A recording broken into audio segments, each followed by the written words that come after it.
Hello, welcome back to All For United WFC. We should start setting these shows for 7:05 because we always put 7 o'clock and we're always live at 7:05. So apologies for those of you waiting in the chat. Hello, we got so much to talk about today. Obviously, a 0-0 draw, which sounds quite boring, isn't it, on paper? And there wasn't that many shots on target and all those kind of things. But we will have a lot to talk about as we kind of go through it as well. We're going to start. If you're here for just the match talk and everything else, excuse us for like 5-10 minutes because we've got some news, I guess, that came out today to talk about as well before we dive into the actual match itself. However, I will just quickly start, obviously, with this. It's been referenced in the chat a couple of times. Obviously, I think the shocking and extremely sad news, I will just add from right from the start, obviously, of Matt Beard's passing. It certainly took a lot of people by surprise, and I think a lot of people that I spoke to on Sunday and some of the people that I met on Sunday, you could see the impact that's had on people. So obviously everyone's thoughts at All For United certainly go out to the family, which I'm sure is a very difficult time as well. We are going to come back to this properly at the end of the show, and I know Barry's also got a show on All For Women's Football that's going to cover this as well following this one. So we're going to come back to this in just a second. On a slightly different note, and apologies to change the tune very quickly, as is also referenced in the chat, this came out today. For people who maybe haven't seen, All For United WFC have been nominated for this. We're doing a Man United Women for the third year in a row. We have made the Football Content Awards final, which I can't lie to you. When I got that email last week, it was more shock than anything because for anyone who watched the last show of last season, I started all of that off with an apology because I really didn't feel like we did enough last year. Just from the level that I set out. So to get this, I think is pretty remarkable. So thank you anyone who nominated us, by the way, because that has to come from you guys. People have clearly nominated us for it to get to this point, and obviously the judges that have put us in there. So no, really appreciate all of you. If you could vote for us, there's a couple of ways of doing it. I'm going to quickly just run through those. The easiest and quickest way is to go to the Football Content Awards Instagram page and find this post and literally just tag us. That is it. You just tag All For United WFC.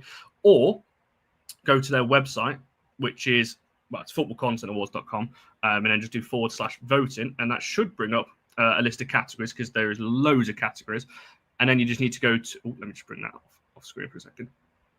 It'll bring up that Best in Women's Football Creators category, All For United WFC. That's literally all you need to do. It takes a minute or so, and it would mean the world to all of us, I'm sure, when the voting comes around. And the final is on the 20th of November. The voting closes, I think, on midnight of the 12th of October. So a couple of weeks to get your votes in. So people have already voted. Look at this.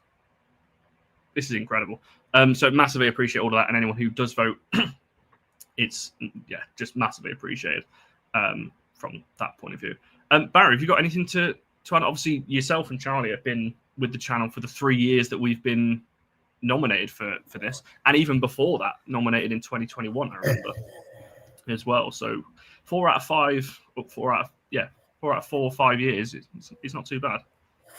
No, I think the 3 in a row is quite an interesting thing because you think about the first one, we came third, we got an award, and United won the FA Cup. And then the second one, we didn't win anything, and United didn't win the FA Cup, and we made the final. So clearly, we're going to do the final again, and it will depend. If you get an award, then we're going to win something. If not, then probably not. So there we go. It's a good marker. But genuinely, it just goes for credit. And I'll say this to you a lot, Connor. I've got no problems telling you it whilst we're out on here, because at the end of the last show, I may or may not have quite literally trolled you, which was outrageous, really. But the level that you set, I think, is far above anything that people expect. The fact that we get so many people on that enjoy all the content, enjoy what you do, for some reason enjoy the madness that people like myself bring, the brilliant insight that Charlie brings, and the new people we've had like Soph and Jess. It's brilliant. The community is absolutely superb. And even though all women's football are on there as well, just vote for this one, because this is the big one. And this is where all of the effort goes in. Nobody sees the amount of work behind the scenes that this man has to do. And the fact that he somehow manages to find the time to do that whilst also maintaining a brilliantly coiffured quiff is just unreal, really. So fair play to the geezer, but absolutely, it's very well deserved, Connor, and you should be incredibly proud of the effort you've put in. No, I do really appreciate that. And very quick, obviously, I forgot to mention actually at the start, All for Women's Football is also up for the award as well. And I actually put this on my tweet earlier. I don't feel I have the right to comment on that, albeit it's under the same brand and umbrella. Any credit that channel gets is that to that guy on my left/right, whichever way you're putting it, because Barry has ran that channel pretty much single-handedly for the last 12 months. So anything that channel gets is all down to that guy and the people that you've brought in over the last 12 months that have ran that channel. I've literally had no involvement in it over the last 12 months. So Charlie, and then so following, if you've got anything to add on the awards itself. Oh yeah, absolutely nothing to do with me. I just rock up most Mondays. Like outside of that, don't do anything at all. But what I would say is, I think it's all voluntary, right? So you guys are doing this every day, contributing to this every day because you love the football club and you want to contribute to growing the women's game across the board, which is where obviously Additional Show came from. That's part of the same group. And regardless, I think really of what happens or what the outcome is, it's nice to have a little bit of affirmation for you two. I think that people who know what they're talking about and know what they're looking at, which I don't, making these decisions, have seen you worthy to be nominated, which you absolutely are. And I'm sure lots of people will vote. But even if, like I said, you don't come away with a specific award, you deserve to. Absolutely, you deserve to. I will vote 1,000,000 times over. I'll tell everyone I've ever met. But you see it every day, the impact you're having when you look at the community that we're building and you look at the viewing figures and people are interested. And that really is what shows you what an impact the show's having and what you've built. The reward, an award would be like the cherry on the cake, wouldn't it? But every day we see you get players on this show and not just sort of fringe players. As good as that is, you've had Fallon Tullis-Joyce on here, you've had Jade Riviere on here. You don't get that if you're not respected by people involved in Manchester United Football Club.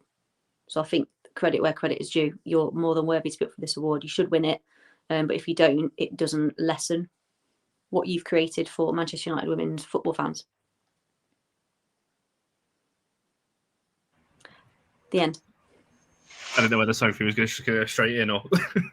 I'll tag on. Yeah, I mean, literally even way less to do with me. I've been it like a day. But yeah, I think just Connor and Barry and just everyone behind the scenes, like, yeah, just this little community that you've built is brilliant. And like, I'm honoured that I get to be a part of it now. And yeah, I think it's so well deserved. We all see what you do, you know, obviously you meet loads of people on match days, but I think they'll meet you and just see that immediately he's doing 10 things at once, like constantly on it. So yeah, I think it's just so well deserved. Regardless of if you come away with an award, like, you know, full credit to you. And yeah, we all know that, yeah, we all know what we think. No, I appreciate that, and just a little bit of insight as well. Sophie actually saw the beauty of that, with so many people coming over yesterday and all kinds of things going on. The amount of public interactions. Yes, I genuinely left yesterday just tired because I don't think I've spent that much time talking on a match for about 18 months, 2 years, which was also good for people who know me personally from last season. But yeah, it was quite something yesterday. And yeah, so those of you who were in the chat, by the way, because I met quite a few of you yesterday, whether that was before the game, I met a few of you after the game as well. It was amazing to meet, obviously, all of you that came over and said so many nice things about the channel and everything else as well. So yeah, really appreciate that. I can see Barry's unmuted. I don't know whether he's going back in. Yeah, I just wanted to add on. I don't know whether this light is really bouncing off of my head today. I just wanted to add in, like, we're talking about people that come on the show. That's people like Phil, Charlie, you know, like throwing all of that over to us. But every Monday, well, most Monday nights, she's here and has a little bit of a chat. And honestly, it is just a community thing. I think it's great the channel's been done, and again, superb what Connor's done. But it's not just an us thing. I think it's an us thing. It's everybody. The channel is as good as it is because we get so many people in the chat who help to bring the conversation on. Even people like Twilumba and Jorge, who just continue with their negativity consistently. But all of them, whoever they might be, and I just the people we've had on, I don't want to be sitting there feeling like it's not as much for them as as well, because the channel is nothing without having the right people on, and Connor does a great job at picking the right people. He has to have me now. I'm like part of the furniture. He's not got a choice. But everybody else, it's great choices and great input. So well done, everybody. Yeah, and the final thing I'll say on it before we talk about the games, I know that's why most of you are here.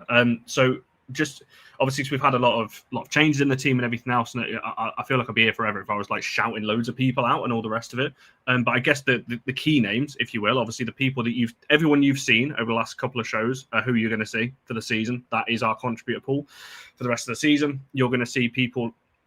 Well, not necessarily see them, but Jess is running the TikTok account. Her account is tagged every post that she puts out. They're amazing edits and all kinds of things on matchday content and everything else. So go and check her account out as well. And obviously James is making our thumbnails as well, which again, people that you don't physically see because they're not, I guess, camera facing or anything else, but those guys that are doing amazing work behind the scenes.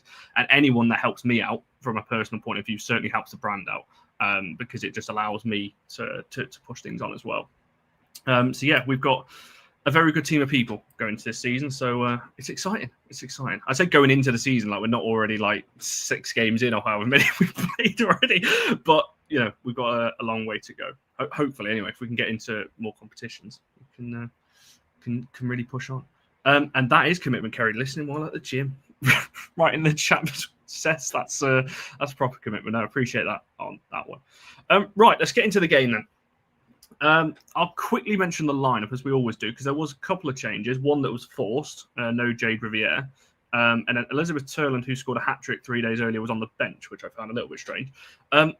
Yeah, just very quick thoughts from all of you. Happy with that or not? Obviously, Freelina Rolfo got her first start, so there was that. But yeah, happy with that?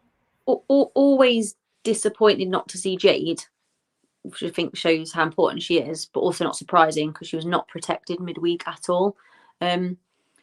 I expected, people convinced me that Bizet wasn't. I was like, Bizet's going to be playing right back. And people convinced me she wasn't. People were like, no, Rolfo's going to be left back. Summer's going to be right back. I was like, oh my gosh, I hope that's not the case. So actually, I was pretty pleased with how we lined up. Bizet did a bit of right back last season, didn't she? She did a job. You kind of then knew we were going to lose a bit of the sort of natural attacking intent that we'd normally have on the right because it's not the usual setup. But I still think on paper, I think it looked like a really good team. I think we've strengthened, haven't we? So that starting 11, I still thought we were going to be competitive, which we were. And the wit, like it felt a weird one for Turland not to start because she's got a hat trick and we haven't got a midweek game this week. But then I think, well, if she comes in, Mallard goes out to the left. You then drop Rolfo. Does she not play, or does Park come into the middle and Mallard goes on the right, and then you don't play Tooney? So again, it was just one of those nice things, sort of a nice difficult position to be in. But I think with the players we had available, with just Jay's injury, it was the right team to play. And Mallard has earned the right to have more minutes, hasn't she? She scored 4 goals in two WSL games. So why not give her a chance against an unusual Arsenal centre back pairing? I would say not their first choice centre back pairing, is it? So yeah, just a shame Jade wasn't there, but everything else, no issues at all. Yeah, and I will just quickly add, lots asking whether it was rest. It was purely just a rest, and I think more of a tactical point of view as well. I think I don't know whether Mark spoke about this, or whether I'm just making this up. I'm sure that I've read this somewhere about United in terms of running in behind. Obviously, Mallard doing that. She runs the channels very well, and we actually got a couple of good chances off it as well. But yeah, Sophie, then Barry, anything on the lineup? Were you pretty content with that one? Obviously, you know, the back line is kind of particularly stretched at the moment, but in terms of the forward line, is that kind of what you would want to see? I'll go because Barry's disappeared. Yeah, I think it was nice to see Rolfo start,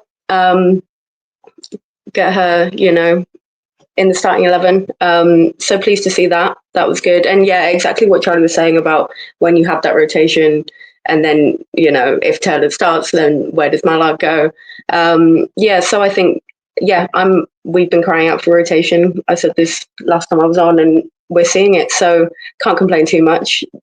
Yeah, I mean, it's got to be hard to score a hat trick and then be benched, but also I'd rather keep her safe, and Mallard has been brilliant as well this season, so she also deserves to play in that 9.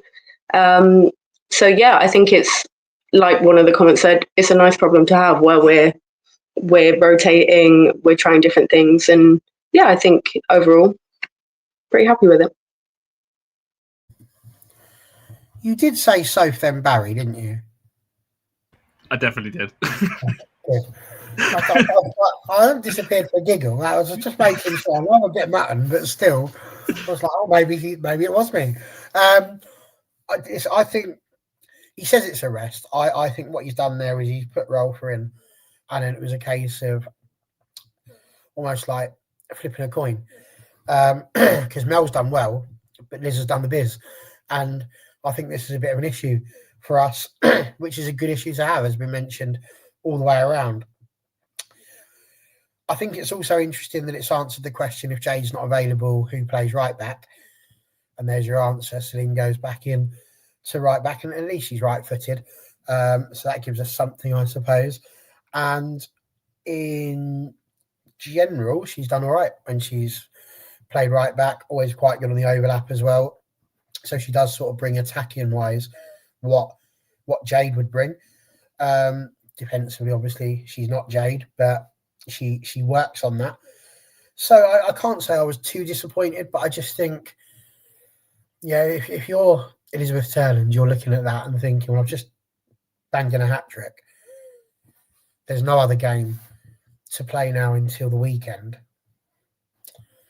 Might I start and then come off and let Mel have a go? I don't know. I look at that first chance as well that Mel had that was sort of saved and come out to her, and I think would the Majesty have stuck that in the onion bag, and I think she might have done. But if wishes were fishes, the world would be an ocean. It's easy after the game.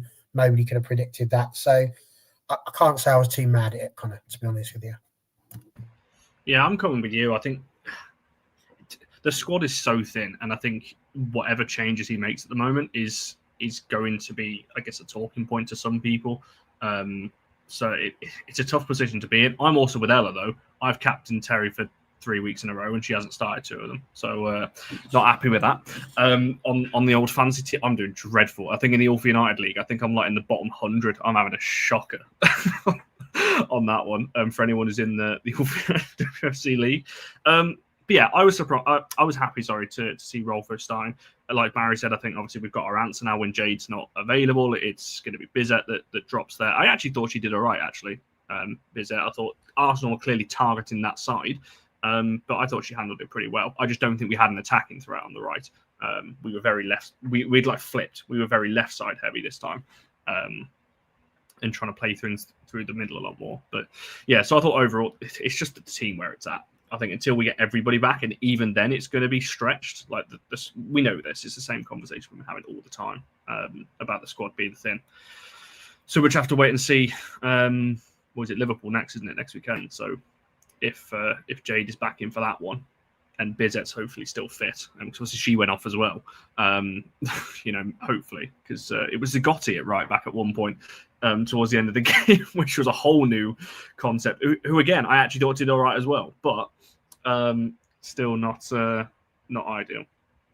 Barry, I want to come back to you then in terms of the early chances. You kind of referenced one of them there, the Mallard one. We did have a couple of chances in the first half, and quite a few of them fell to Mallard, actually. The one that you've just referenced, where she kind of hits it straight at Van Domselaar, and it kind of comes back out. We had a bit of pinball in the box as well that was kind of going on, where I think Mallard hit the shot and Toon did, and then Park did, and didn't quite go in. Do you think that was kind of, I guess, the best chances of the game, really, was to score in that opening 45? Because it just seemed to me, the longer the game went on, we just looked less and less like scoring, and we kind of only really had the chances in the opening 30 minutes or so.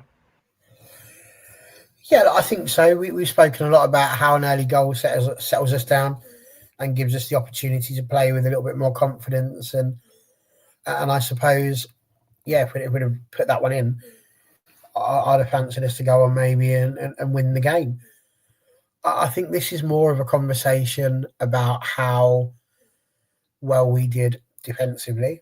I think the attack is one thing to throw out there, but let's just take a moment here, and I don't want to over-egg the pudding too much, young man, but this is the Champions League winners that have just rocked up to our backyard, and they didn't score.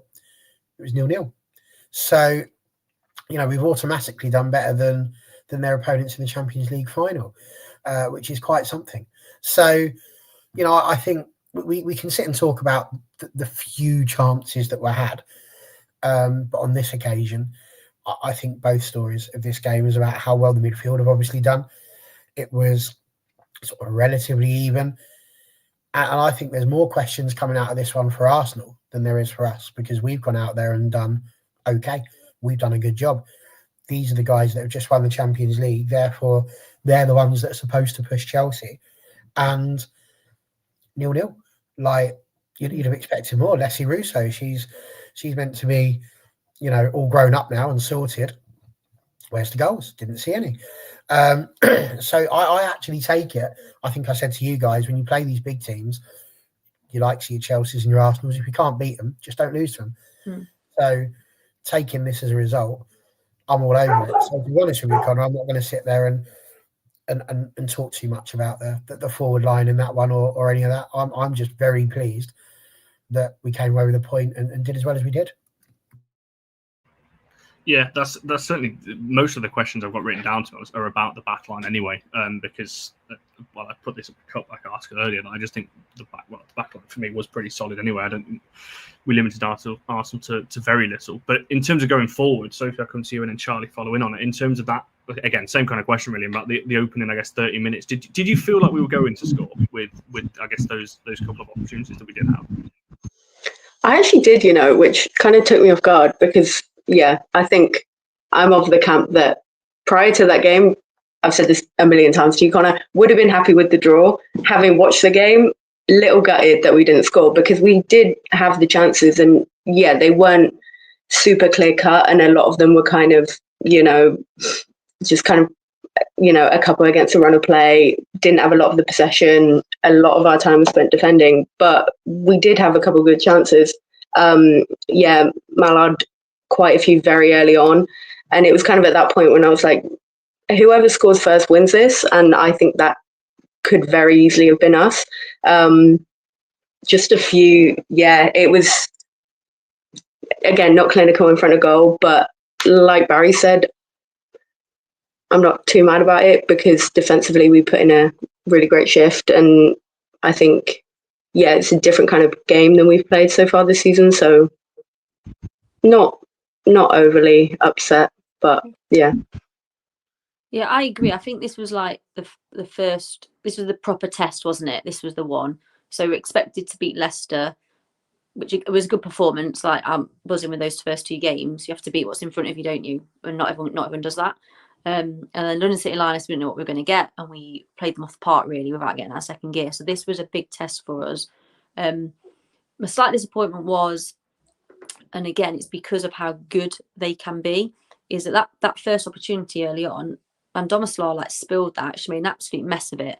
So I just turned to the person next to me. I was like, we need to get on top of her. We need to get on top of her, find opportunities to test her because she's really flappy. And she, I know Arsenal beat West Ham, but that goal, was it the goal she conceded against West Ham? Ludicrous. That bizarre thing, there's a lack of concentration. So it'd be nice to test her a bit more. I think there was good forward play at times. I never expected us to have most of the ball. Arsenal had more of the ball than us. I think they were in control of the ball, but I don't think we were out of control. I think it didn't feel like we were under mass amounts of pressure throughout the game. But I said before, Barry, I don't think you were in when we were backstage, I was saying there was a couple of times, and again, perspective is interesting, so someone who's watching on the telly can tell me different. There was a time when Rolfo and Jess Park separately, within a couple of minutes of each other, cut in from their own sides, skipped past a couple of Arsenal players that were just dangling a leg in, and it felt like it opened up for them. You could see they got a yard of space, goal opened up for them. And I just thought, Jess Park, you smashed one in against London City Lionesses from there, do that again. And they just didn't pull the trigger at times when it felt like they could have done. But what I will say, I think Barry's right. I think defensively, they were brilliant. Olivia Smith, to get her shot on goal, had to cut inside and go central because she was getting no joy at all from Anna Sandberg. I think she was brilliant.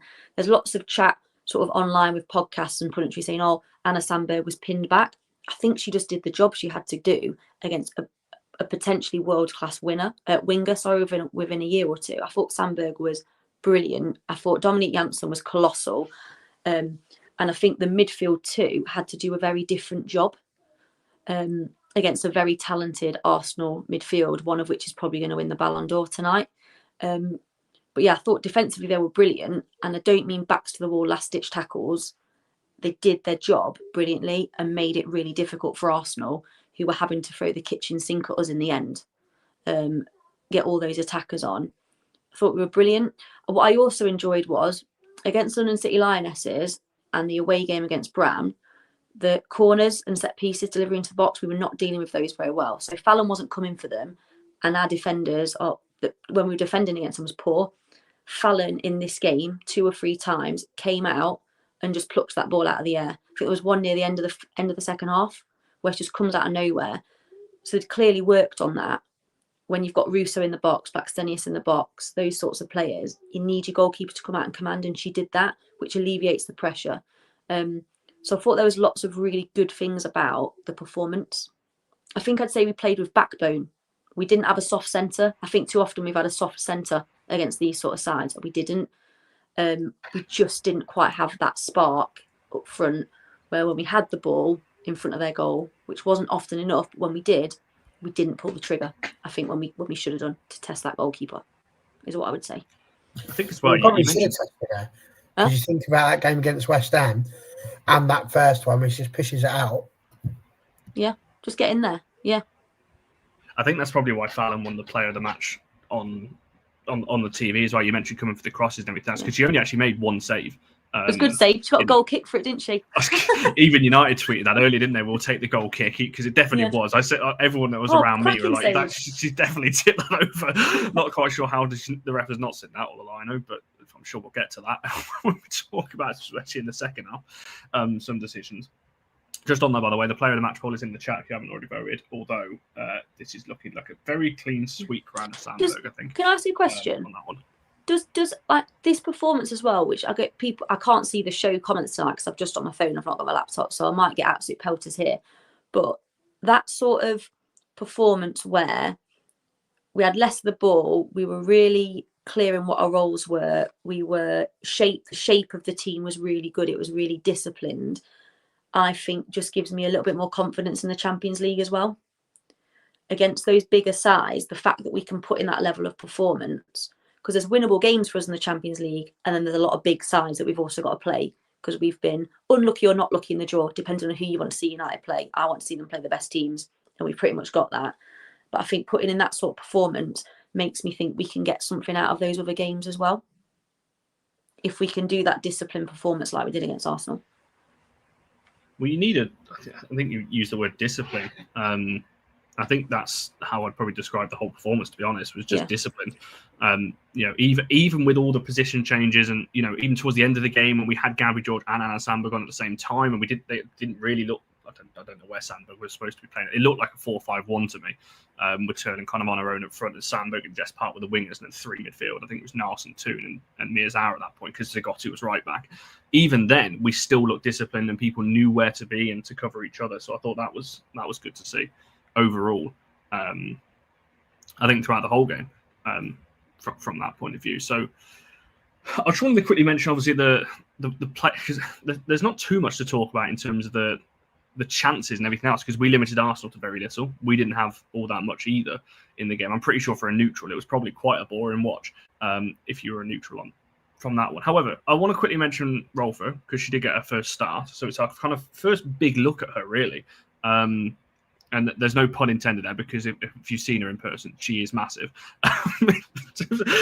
There was an Arsenal, I can't remember which Arsenal player it was. It might be Kim Little that was stood next to her at one point. I was like, oh my, the height difference between Rolfo and Little, that was quite funny. But I just want to get your guys' thoughts on what you made of her, because I said it's the first kind of big outing we've seen of her in terms of playing and starting. And yeah, this was kind of our big signing, the one that everyone was kind of looking at going, how have United pulled that off? And so I think there was a lot of eyes on her in this game to, I guess, deliver from that point of view. Sophie, I'll start with yourself. What did you make of her, I guess, performance overall in the game? I think it wasn't bad. It wasn't anything special for me. I think I was probably more focused on other things going on the pitch. Probably, maybe that's the nature of kind of, obviously we're playing Arsenal, who have a great defence. It is going to be harder for her to kind of show off down that wing. But I think on the ball, she's brilliant. She had some really great passes. Definitely, I do enjoy her. Kind of, there was a few moments her and Sandberg were linking up really well down the left. And then it seems quite a good relationship, her and Hinny and her and Sigiotti. So I think definitely promising. I would have liked her, and you know, you've said this to me, I would have liked her to just run. Like, you're Rolfo, we know you can run down the wing, like, just go girl. And so there are a few moments when it was kind of felt a bit halted. I don't know if that's part of the game plan. I don't know if that is something that is limited by the fact it's Arsenal. And I think, because I know we've touched on them, this is going back to what we were saying, but it was something I meant to say and then forgot. But obviously they weren't shooting as much. They weren't being selfish. They weren't just pelting it at the goal. They were kind of hanging back in. When we did have shots on goal, they were quite kind of stilted. And I do wonder if a lot of that is because Arsenal had so much possession in the first place. So we were very reluctant to kind of give away the ball by, you know, just pelting it at the goal and, you know, giving away a goal kick or whatever. So I wonder if that's kind of would be linked to why we weren't seeing as much of Rolfo just drilling down the left. But I think, yeah, definitely something different on the wing, and I enjoyed it. So I think, I'm going to be looking forward to seeing what else she can add, hoping she can get a few more assists in there. But yeah. I think as well that it's been referenced in the chat, obviously, as Truce kind of said, and a couple of other people have said as well, she's just coming back from an injury. She didn't have a pre-season with us as well, because that definitely was there was a moment in the second half, I think, when we were counter-attacking and Toon was kind of like running across towards the left, and you're like, there's a massive, almost like 20 yards of space in front of Rolfo, and Rolfo dropped back, and like she was going almost into left back, and I think there was like a collective like groan in North Stand, certainly around where I was, like, you're the left winger and you're going the other way when we're counter-attacking. I don't quite know what the plan was there. So whether that was, again, just an instruction to be, I guess, be a bit more conservative and not... I don't know, because we see what Jess Park does. Jess Park's playing everywhere. You know, she was out on the left, down the middle, just running all over the place with the ball because she can, because she's the exception on the ball. Yeah, so I think maybe Rolfo was I don't know this, but whether she was told just to stay back a little bit, just to cover, because we know what Sandberg is like as well going forward. She likes to go forward and really stay high up the pitch. So whether Rolfo had to drop a little bit deeper to pick that up, I'm not too sure. Obviously, Charlie, you were there as well yesterday. What did you kind of make of her, I guess, overall performance? I was really excited to see her. I really hope she starts against Liverpool next weekend. It's a really exciting prospect. I would love to see it. I would have loved for Turner to maybe come on 10 minutes earlier when Rolfo's still on the pitch. Just see what happens there. Because again, a great delivery of the ball, and Turland is in excellent form and has scored a couple of headers already in the Champions League, hasn't she? But I think it's interesting what you say about Rolfo dropping back a little bit because Sandberg likes to press on.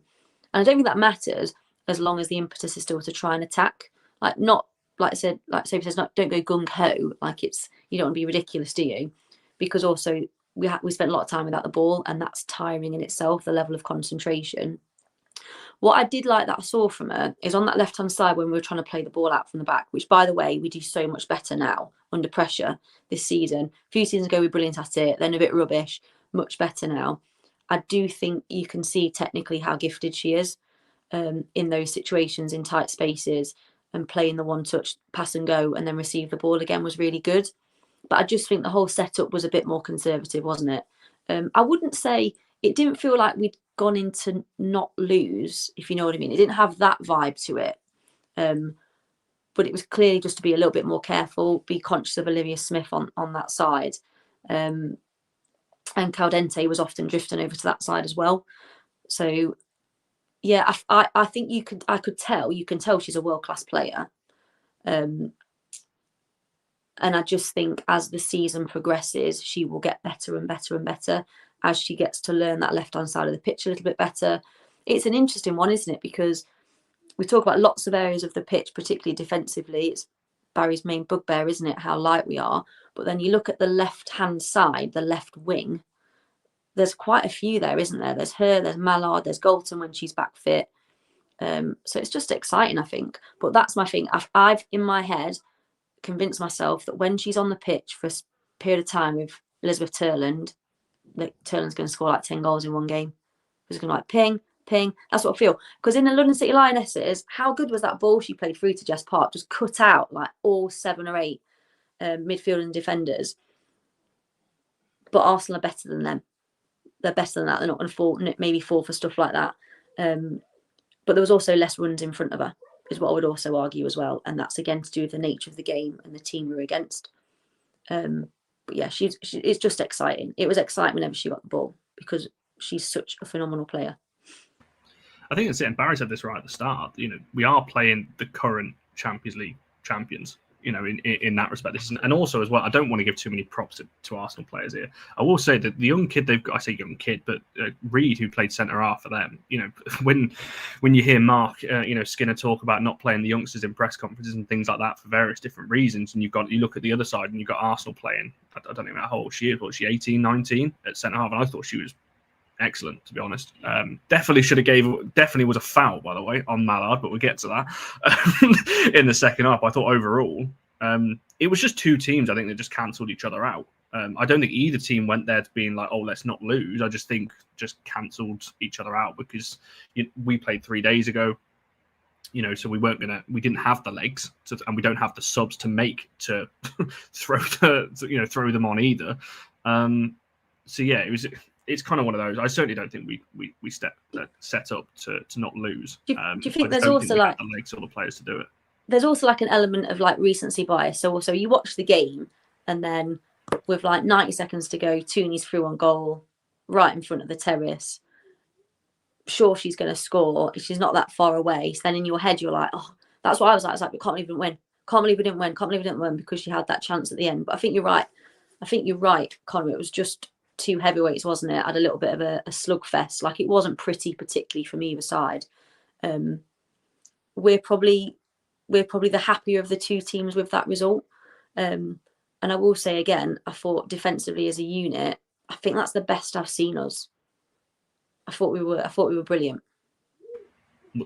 For Arsenal only to have one shot on target, the defence, and not just when you say the defence as well, it's not just the back 5. No. It's the 2 midfielders that are sat in front of them, so Mia Zara and Scotty. It's the wide players that are tracking back and helping as well. The team defensively, certainly, well, they shut Arsenal out because I never felt that actually Arsenal were going to score. I never thought, oh, we're really hanging on here. They had a couple of chances towards the end of the first half, but it was never like. What I'm trying to say is, I don't remember Fallon, apart from the one that she tipped onto the bar. Well, she didn't have another save to make that was an actual save.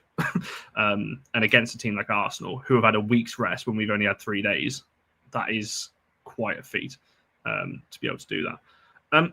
Barry, I don't really know what the question is to you now. Obviously, we started with Rolfer and we've kind of merged into talking about the defence and everything else. Just your thoughts really on what you've heard the last 10 minutes or so.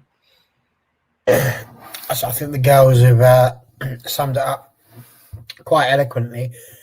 I think it was good to see Rolfer. I think the thing for her is that obviously the game against Arsenal, that's a tricky first game to have to jump in from as a start.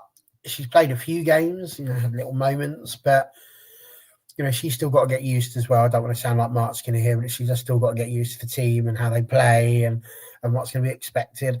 But equally, she's got skill. She's got the talent. We know that exactly what she's about and what she can bring.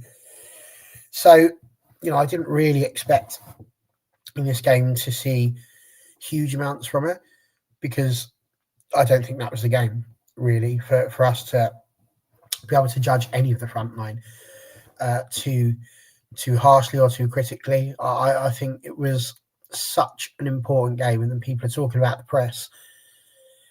You wouldn't want to high press too much against Arsenal because that's half of the problem. If you do lose the ball, they're going to be so quick on the counter.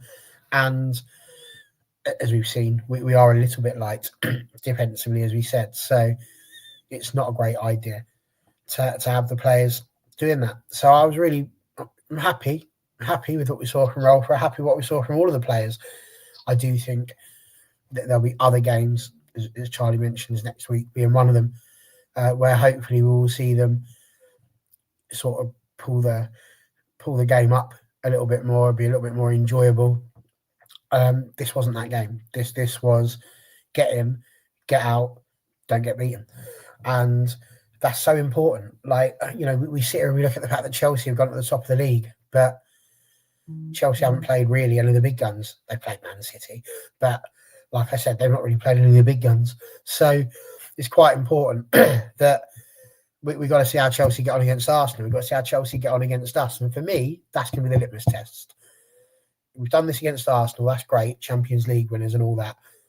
How we play against Chelsea, I'm really intrigued to see. And I think it's a long time since I've really gone into a game against Chelsea and thought, actually, I'm looking forward to this. It'll be interesting to see how we do. Normally, it's just, please don't hurt us too much. What's the safe word? That's usually what it is against Chelsea. So I'm quite pleased. So, yeah, I think that's great. I've spoken a bit about the defence as well. But like we just said, one shot on target. We were better in terms of pretty much everything we did defensively, better at tackles, better at headers.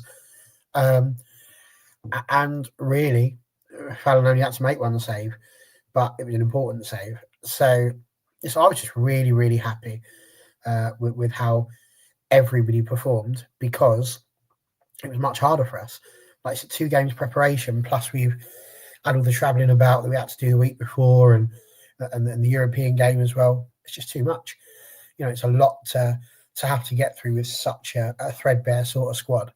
So, like I said, for me, this is absolutely a point gained, and is exactly what we need. So, very, very pleased, like I say, but I think we'll see more from her in the weeks to come.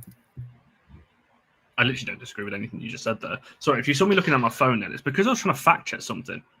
That's a mental stat, and from what I've just seen, that is correct. Jay Riviere has not played against Arsenal. I've just checked the last few games. Those lucky. How lucky are they? It's been Bizet, it's been Mannion, it's been Blundell. I'm still scrolling, but obviously it's been for years, so I'm just trying to see if there's any other They game. could be like hiring to take her out or something. Like, they're putting hexes on it. Like, that's, and it would have been Honor before that. Yeah, Honor before that. So that's quite incredible. Wow. So we need it for the next one. Didn't she? Yes, she must have. Hang on. Truth, are you playing with me here?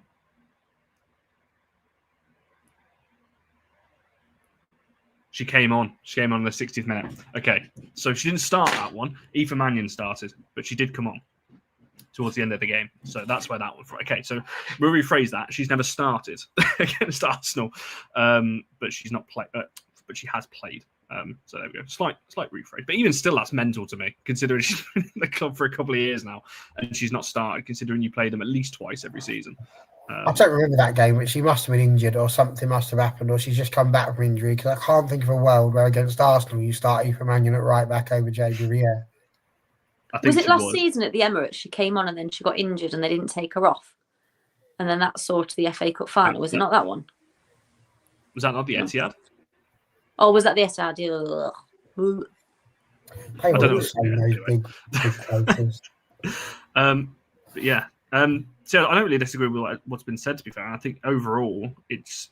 So I'm going to ask you all a quick fire question in a second. And before we come to, I guess, player of the match and just a couple of the other standout players from that point of view, I just want to quickly mention the attendance as well. But Barry, I think you've already just answered this. But so Charlie, I'll start with you. In terms of, would you say this was a point gained or 2 dropped? That's usually what you ask in a big game draw. Would you say this is a good point, or do you think it's 2 dropped because we were the home side? How do you kind of weigh up what your feelings are on the result itself? I don't know why you couldn't have pre-warned me about that question. It's always like, I think with the level we're getting towards and where we want to be, you have to view it. I personally will have to view it as, it's not a bad point. It's not a bad point, but it is 2 points lost for me, I think. Like, because we were in the game, weren't we, throughout? In what context? Okay, I'll rephrase the question very slightly. Do you think, because I kind of look at it as it's a point gained if you're going for top 3, it's 2 lost if you're going for the title. Yeah. is how I would look at it. Because I think Chelsea only dropped 6 points in the whole of last season or something. Oh, they can get lost. I'm sick of them. I think for where we are in the season, it's not a massive issue. But I look back on last season and how few points we picked up against those three sides. And I just think we need to be getting points against those three sides.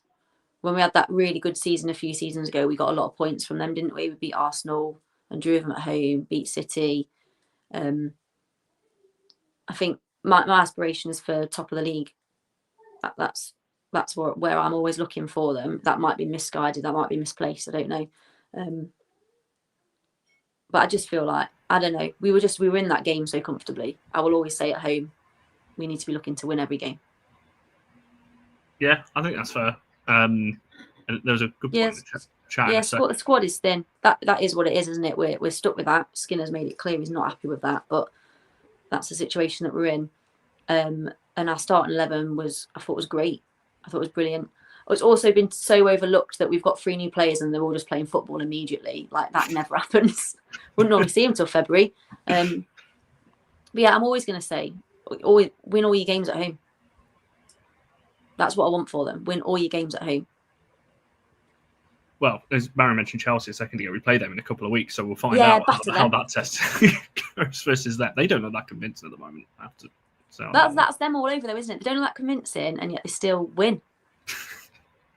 They're so annoying, aren't they? They really irritate me because they're so good. Yeah. And Rachel was saying about sick of the draws against them at Leigh. That's 3 in a row now against Arsenal. 3 different score draws as well: 1-1, 2-2, and 0-0. Yeah. Do you know what I would say though? Like Arsenal struggle against us, and I think there's often a lot made about like United haven't beaten Arsenal at home. Like, I obviously want us to win, but there's not a lot made of the fact that Arsenal struggle. Like, they do find it tough against us. Like, they nearly made a mess of it last season, didn't they? What were they, 4-1 up? The doofuses, and then we got back to 4-3. Yeah. I think the flip of the question is, because you say, is it a point gained or two lost?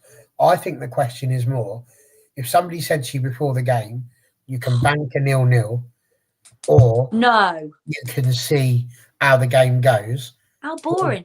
I'd have picked the 0-0. I'd have taken it. 2 days after playing in Europe, I'd have bitten your hand off all the way up to the shoulder. I'd take a 0-0 over a 1-1. Why would I take a 0-0 over a 1-1?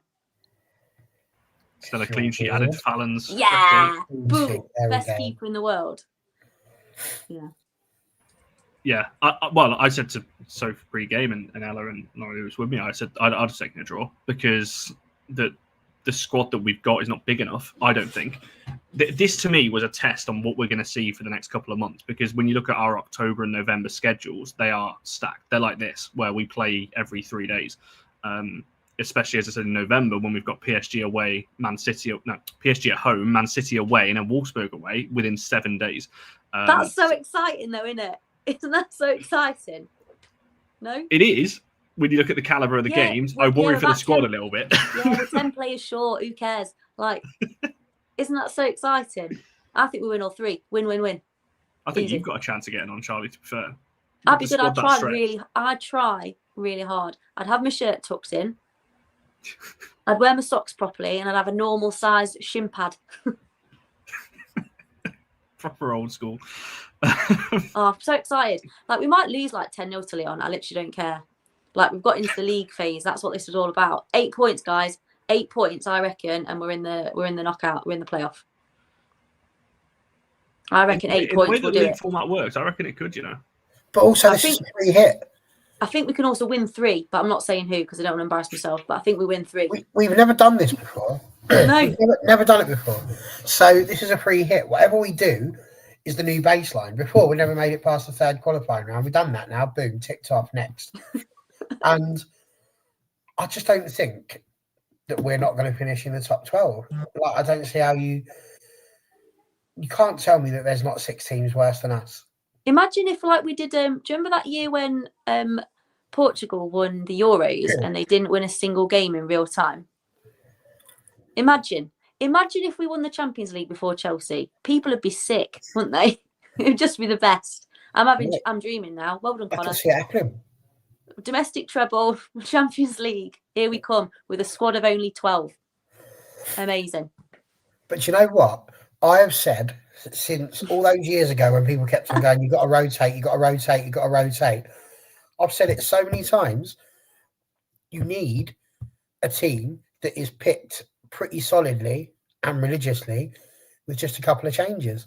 The one thing that having a threadbare squad does for you is it does that. You are picking pretty much the same players week in, week out. And as a result, they get a great understanding. I genuinely would not be at all surprised if we have another good season. Don't get me wrong, get a couple of injuries, wheels could fall off. But that could happen at any point. You could be driving down the motorway and have a blowout. So, you can never tell whether the tyres are going to last or not, can you? So it is what it is. But yeah, I think for me, 100%. Anyway, let's shut up about me. What does Soph think? Is it a point gained or 2 points lost? I feel like it's been so long since that question was asked. And then Charlie's got me all giddy about Champions League. And now I can't think.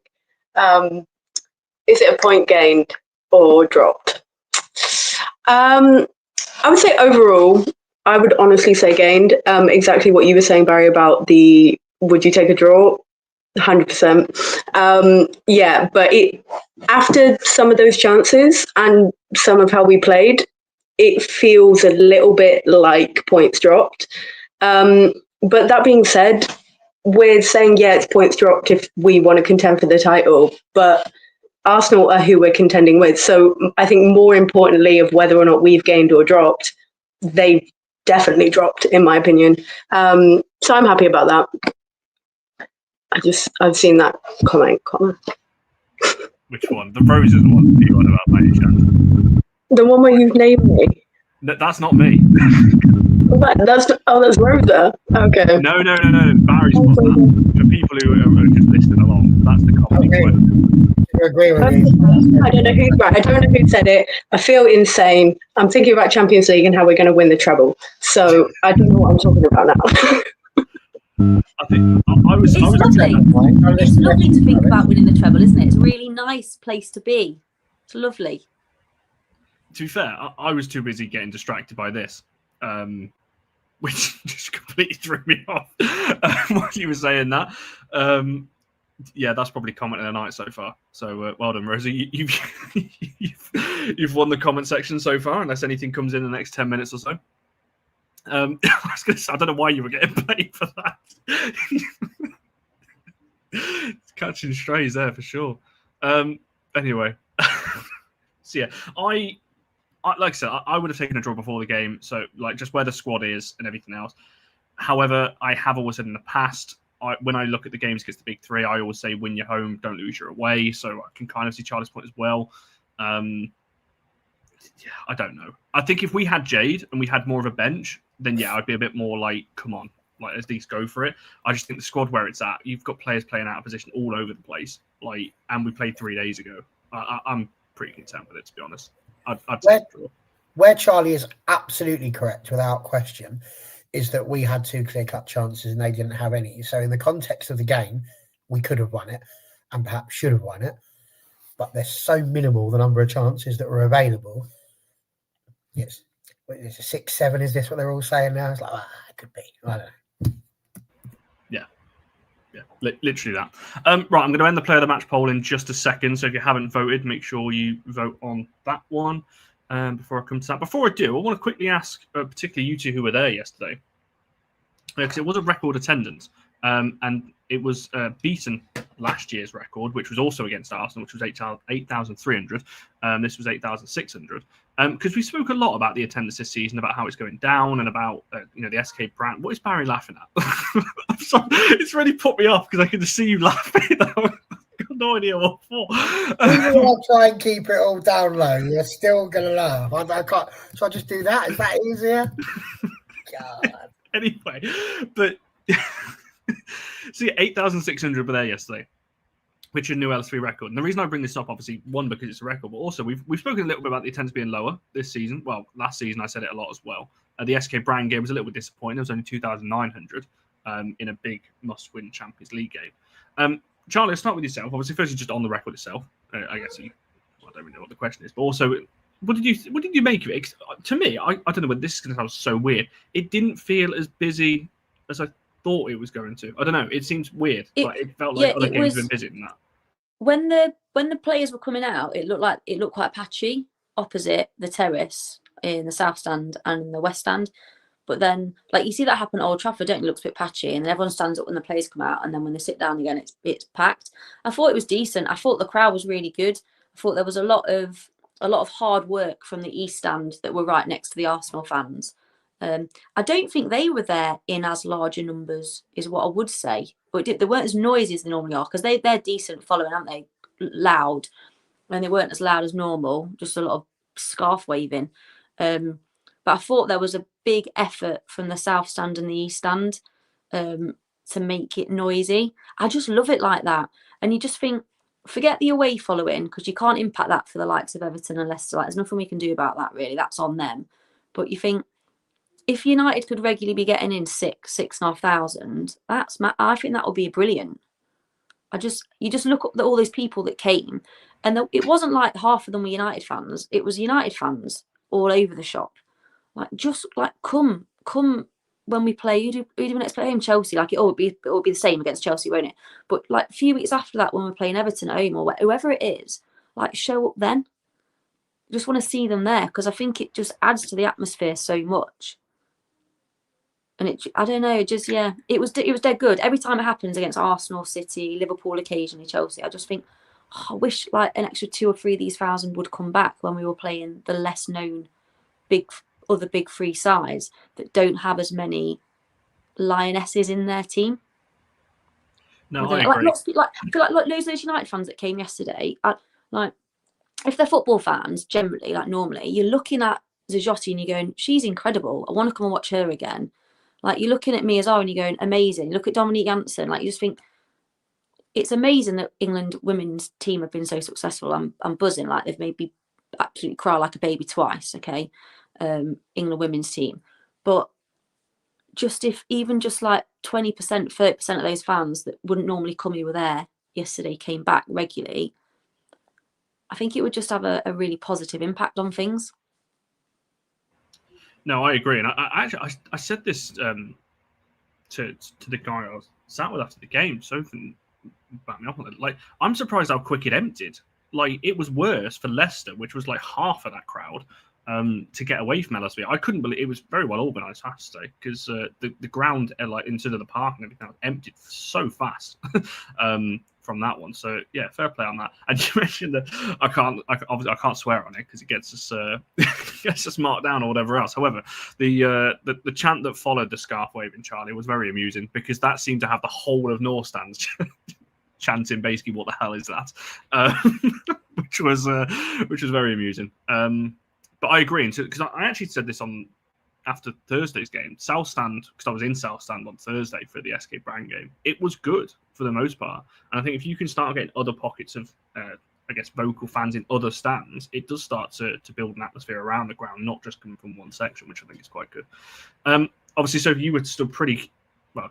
We got split in the end because North Stand was that busy. We were like, we can't stand as a group here. We're going to have to do half and half. But what did you make of it from the attendance point of view? Yeah, I think everything Charlie said, basically. Yeah, I think, I don't know, it's always hard to judge these things. You would think, there's huge patches, and then you realise actually, no, it's packed. I think, yeah, to be honest, I'm not too bothered about the actual number. I care more about the atmosphere.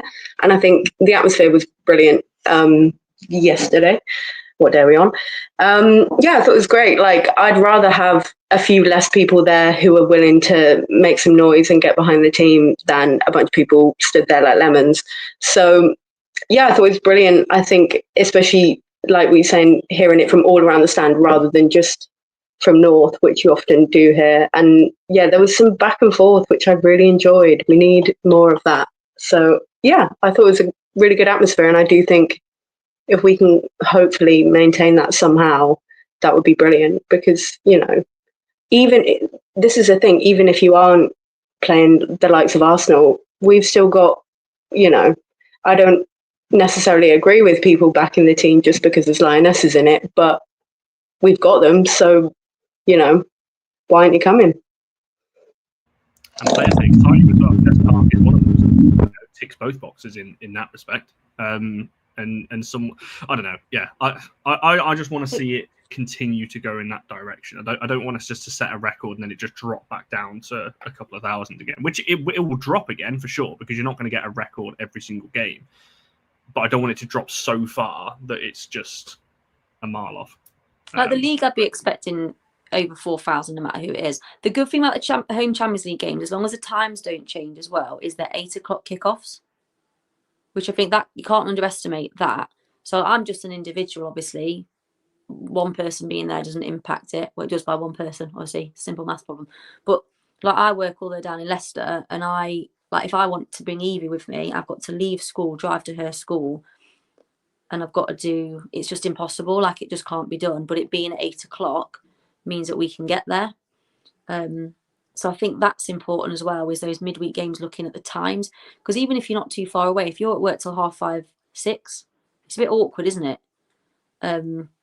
So hopefully we'll see a little bit of a jump there. And again, just a big push. There's not a quick turnaround for these games. We now know when they are. Like they're in the calendar. The time is there. So let's push it. United are in Europe. They're the only United in Europe. So let's do a big push on it. Yeah. I like it when you cover everything. In my personal opinion. Because you cover up. There's a couple of questions in the chat about whether PSG is going to be at Old Trafford. I know that's been, I say rumoured. It's on. I think it's either on the PSG site or the UEFA site as being down at Old Trafford. Oh. I don't know is the answer. I've not heard that, to be honest. It is still down on United as being at LSV, so I'm not actually sure who's right on that one. So I'm not going to say either way because I genuinely don't know. Right, I have ended the player of the match poll. So I'll come back to the chat thing in a second. Barry, you haven't spoken for a little bit, so I'll come to you first on your player of the match, and if there's anything you want to add on the previous point about the attendance bit there as well. Try that again. Wasn't unmuting properly. I think first of all about the attendance, it shows, doesn't it, that it's just so very Man United to go from one of the lowest attendances we could have seen for one of the biggest games in our history, for us to then go to one of the biggest attendances that we've ever had. So it goes to show that the fans are still there and will still turn up for certain games. I think as far as the player of the match awards goes, I think the 4 you've picked were very interesting. I'm not convinced I'd have thrown Mel in there. I think I probably would have picked one of the other defenders. As I say, I think this was more of a sort of a defensive game for me. But I think if I was to choose, part of me wants to give it to Fallon, purely because that one save may not seem like much, but you give Arsenal one goal, there's every chance they're going to go off and sniff out a few more, and it does give them that little bit of confidence. But I think it's got to be a defender, because they have, for me, not won us the game, but they've certainly won us the point in that respect. So I've not given it to her for a few of these, but I can see that the world has gone with it as well. And I think as much as it would be lovely to give it to someone like Dom or to Maya, I think I've probably got to give it to Anna. She has worked incredibly well down that left-hand side and possibly stole a little bit of Rolf's thunder there as well. So, yeah, let's give it to her. Yeah, I think that's fair. Sophie and Charlie following on your player. Yeah, I'm on Team Anna today. Yeah, I just think she was so good, and it was a very is understated the word I want to use, kind of in the sense that she's not pulling out big flashy tackles. You know, she has some good blocks, which obviously were, like, what am I trying to say? They were good, and we should say it. But most of why I think she was so good was she was just so kind of positionally knew what she was doing, stuck to the script. We talked about discipline earlier, and she kind of really embodied that, I thought. And yeah, I mean, Olivia Smith scares me because she is very good, and we didn't really see much of that. And I do think that was mainly down to Anna.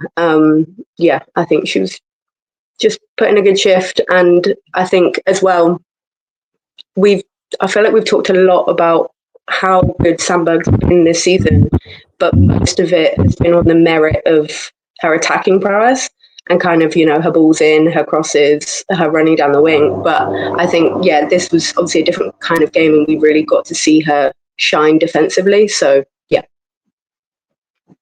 I've just realised that Dominique Janssen wasn't even on the poll. I have to assume that was some sort of farcical mistake. That sounds harsh, though, if I call it a mistake. But you may be onto something. She would be my second place. Or she might be my first, actually. Dominique Janssen. I thought she was absolutely colossal, like unreal. What a leader! Please don't get injured. I voted for. Sophie's nearly convinced me otherwise. I didn't look at poll because I just went for Julia. I just went for Zijotti. But I think part of that is because it's like a culmination effect, a cumulative effect of how she has been since we signed her, the performances she has put in. And I remember there's some of the pre-season games that we weren't privy to. All the stuff coming out was that she was incredible. What's the matter, Barry? You voted for the Player of the Match award based on numerous matches. Well, I thought she was class. I thought she was That brilliant. doesn't feel fair.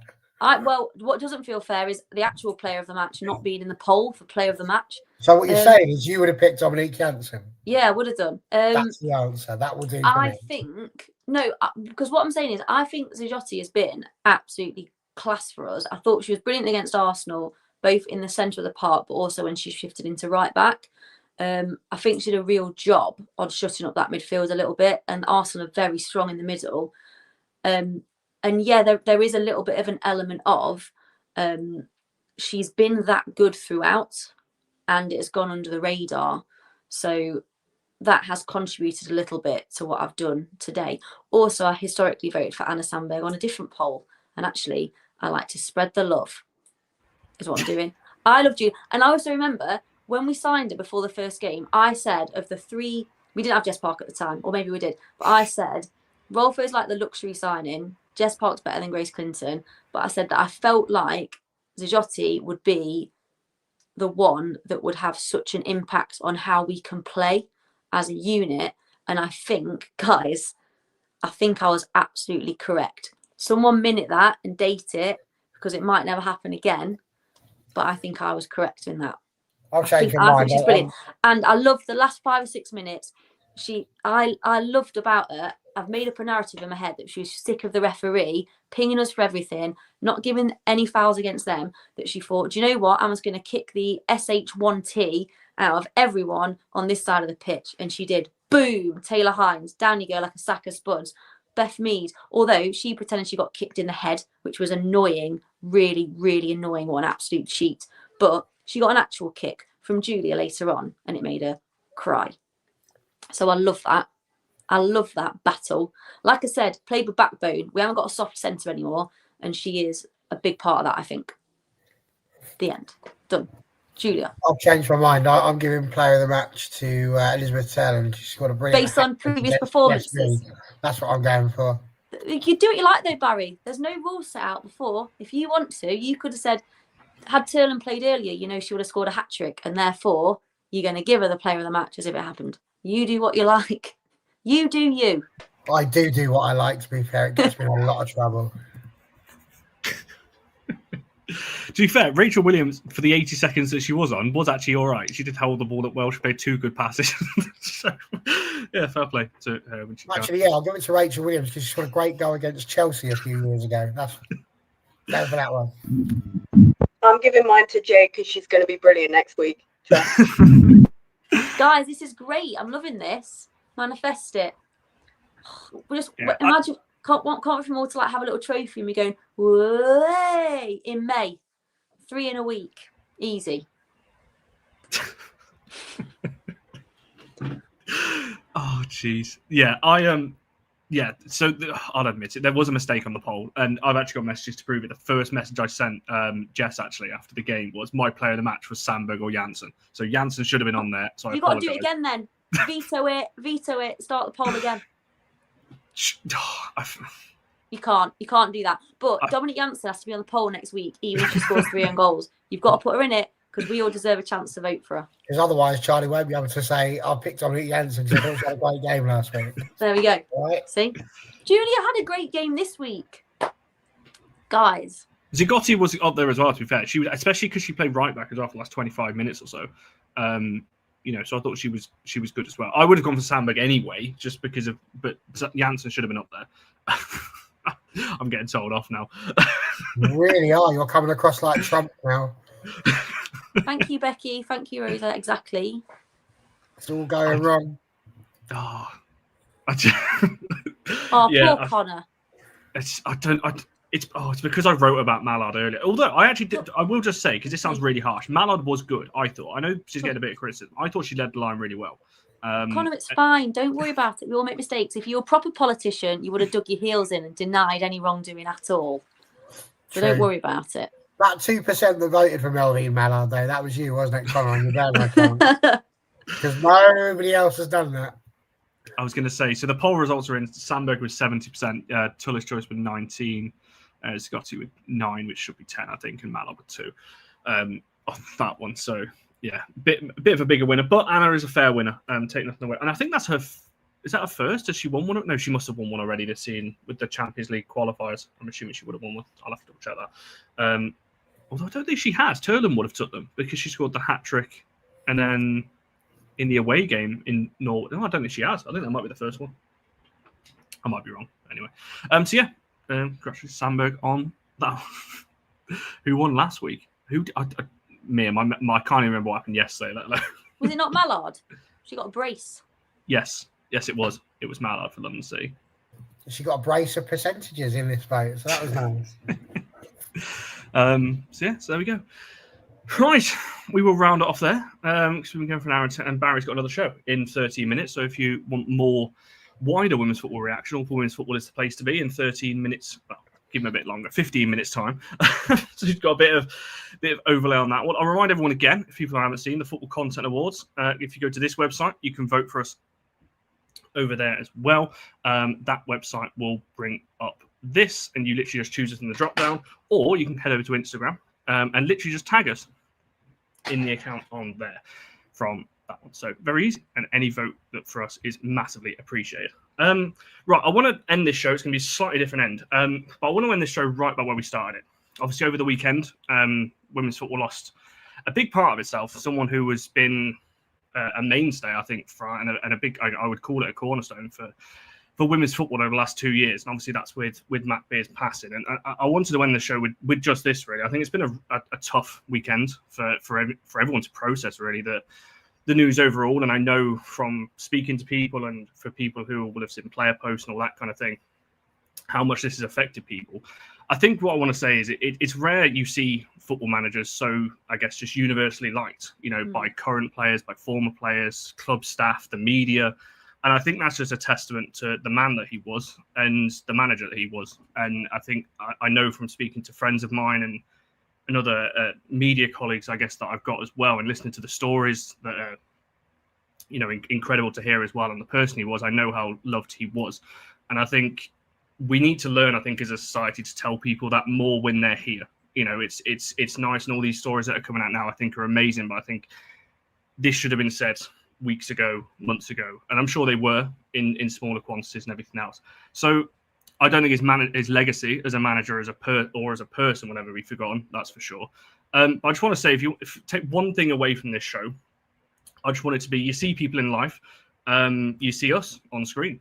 Week in, week out, we're always here every single week, and not everything's always as it seems. Not every issue / struggle is always going to be visible.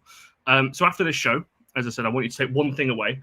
Message somebody. If you've not spoke to someone for a little while, that could be a few days, that could be a week, that could be weeks.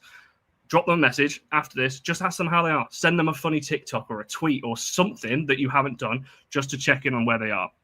And if you are that person that's in a tough place, just reach out to somebody and make sure you speak to somebody over any potential issues that you got. And I'm going to end off my little speech, if you want to call it this, with a little quote that Flo wrote at the end of her cutback article and a tribute to Matt, actually.